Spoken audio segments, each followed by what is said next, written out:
El riesgo existe en las empresas porque existen los llamados factores de riesgo. Un factor de riesgo es una variable aleatoria cuya volatilidad afecta a mi empresa. ¿Qué quiere decir eso?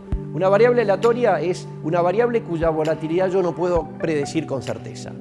¿Sí? Yo no sé a cuánto va a estar el tipo de cambio a fin de año, nadie lo sabe.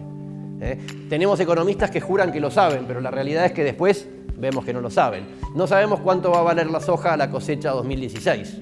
Ojalá lo supiéramos, están pensando algunos. O cuánto va a valer algún cultivo incluso menos conocido y menos tradeado que la soja.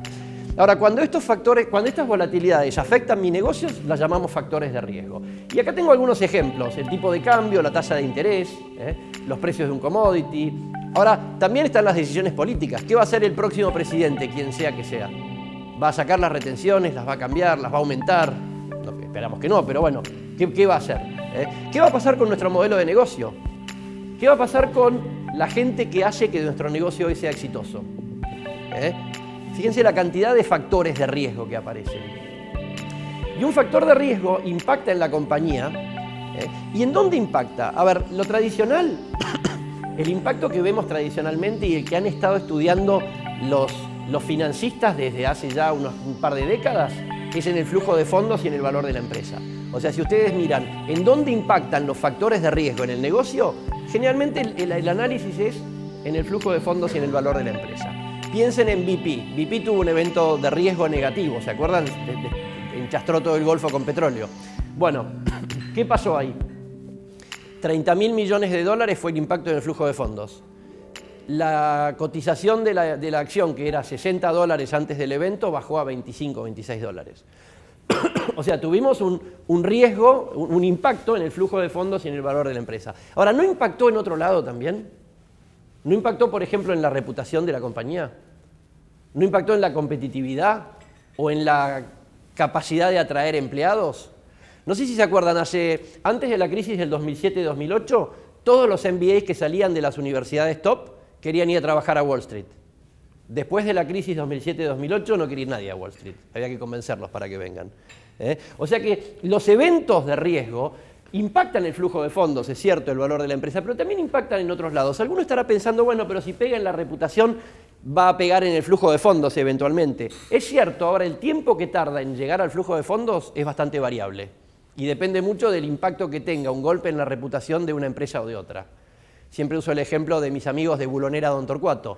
Un efecto negativo en Bulonera Don Torcuato tiene un efecto en la reputación muy distinto que un problema en Citibank, ¿o no? ¿Sí?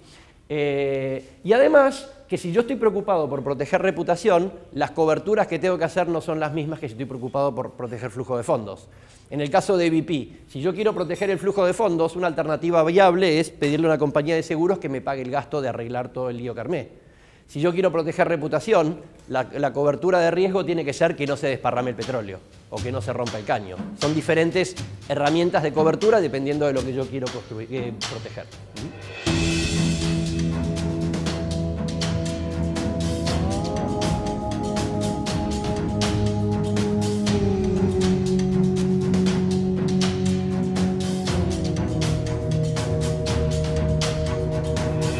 Entonces, en el fondo, sin riesgo hay menor satisfacción. Cuanto más riesgo tomes, más posibilidad de tener más satisfacción tenés.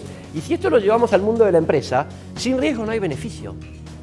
¿Quién le pondría plata a una empresa que no toma ningún riesgo? Una empresa que no toma ningún riesgo invierte en la tasa, genera la tasa libre de riesgo.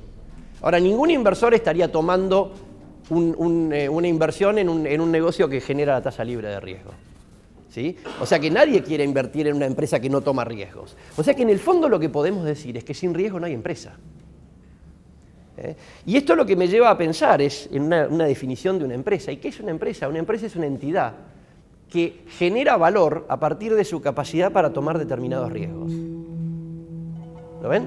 El otro día estaba escuchando una charla de un señor que se llama Juan Benavides. Juan era el presidente del grupo Falabella en Chile durante muchos años, ahora ya se retiró. Y él dice que cuando se encontraba con un empresario le decía, ¿me puedes decir cuáles son los 5 riesgos que justifican que vos ganes plata? ¿Cuáles son los 5 riesgos que justifican que vos no ganes tasa libre de riesgo? Y él decía, me suele pasar que la gente con la que hablo no tiene ni idea cuáles son los riesgos que toman. Y en el fondo eso es lo que te pone en una situación donde estás ganando plata porque tuviste suerte de que los riesgos que enfrentaste más veces te fueron favorables que desfavorables. O sea, hacer gestión de riesgo es ser capaz de elegir cuáles riesgos voy a asumir. ¿Por qué? Porque asumir esos riesgos me va a ayudar a generar valor.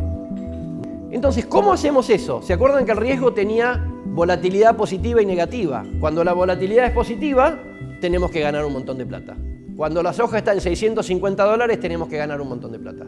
Cuando la soja está baja, tenemos que controlar la caída.